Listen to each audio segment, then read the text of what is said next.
Assalamualaikum warahmatullahi wabarakatuh. Selamat sore, yang terhormat Bapak Muhammad Sulistiono SPD MPD selaku dosen pendidikan Bahasa Indonesia dan Sastra. Yang saya hormati teman-teman satu kelas, puji syukur kehadirat Allah Subhanahu wa Ta'ala yang telah memberikan nikmat kepada kita semua.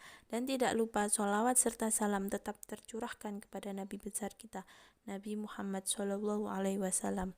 Pada kesempatan kali ini, saya Farah Anida sebagai moderator dan teman saya Amanda Nesya Talita akan mempresentasikan hasil kerja kelompok kami yang berjudul Jenis dan Bentuk Karya Sastra Indonesia. Jenis dan Bentuk Karya Sastra Indonesia. Pengertian karya sastra Indonesia. Karya sastra menceritakan berbagai masalah kehidupan manusia dalam interaksinya dengan diri sendiri, sesama manusia, lingkungan, dan juga Tuhan. Karya sastra pada hakikatnya sama dengan produk-produk biasa. Ia memiliki ciri yang khas dan itu tidak dijumpai pada karya manusia yang lain. Dan bentuk karya sastra Indonesia baru. Yang pertama, puisi adalah teks monolog dengan tipografi tertentu yang isinya tidak merupakan sebuah alur. Macam-macam puisi baru, distikon, terzin, kuatrain, kuin, sektet, septima, dan stanza.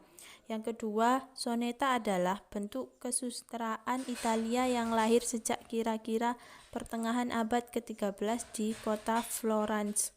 Yang ketiga, drama adalah sebuah teks yang bersifat dialog dan yang isinya membentangkan sebuah alir. Yang keempat, prosa fiksi adalah semua teks yang isinya merupakan kisah sejarah atau sebuah deretan peristiwa. Jenis dan bentuk karya sastra Indonesia lama. Adapun ciri-ciri kesusastraan Indonesia lama, yang pertama, bersifat anonim, yaitu nama pengarang tidak dicantumkan dalam karya sastra. Yang kedua, merupakan milik bersama masyarakat. Yang ketiga, timbul karena adat dan kepercayaan masyarakat. Yang keempat, bersifat istana sentris, maksudnya ceritanya berkisar pada lingkungan istana. Yang kelima, disebabkan secara lisan. Yang keenam, banyak bahasa klis, yaitu bahasa yang bentuknya tetap. Yang ketujuh, prosa lama cenderung bersifat imajinatif. Yang kedelapan, bersifat didaktif. Dan yang terakhir, bentuk serta isinya statis. Dibandingkan dengan prosa baru, terdapat perbedaan.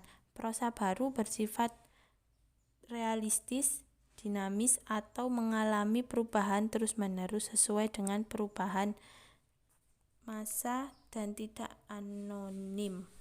Prosa lama merupakan seluruh hasil karya sastra lisan dan tulisan yang panjang, baik yang berbentuk cerita ataupun bukan cerita, dengan bahasa Melayu sebagai medium. Prosa lama biasanya dicirikan dengan kesukaan pengarang untuk menggambarkan kehidupan masyarakat di saat prosa itu dikarang. Dongeng adalah prosa cerita yang isinya hanya hayalan atau fantasi pengarang saja. Dongeng dibedakan menjadi 7, yaitu fabel, farabel, legenda, mite, sage, wiracarita, dongeng jenaka. Hikayat dan tambo.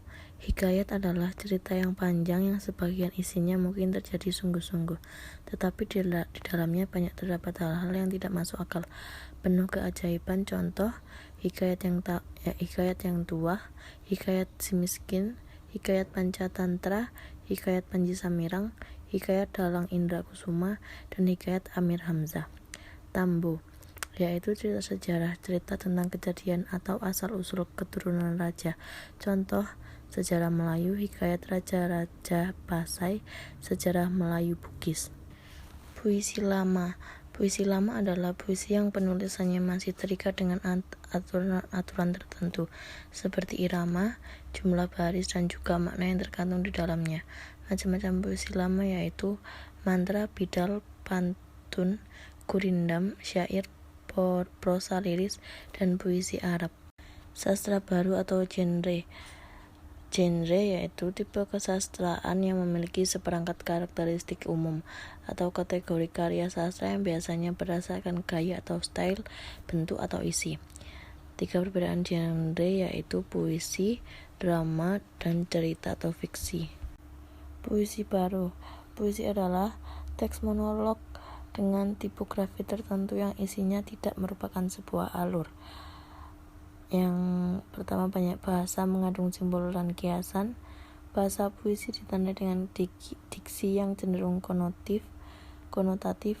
Puisi juga memiliki irama dan rima atau ulangan bunyi. Macam-macam puisi baru. Yang pertama, distikon adalah sanjak 2 seuntai, biasanya bersajak sama.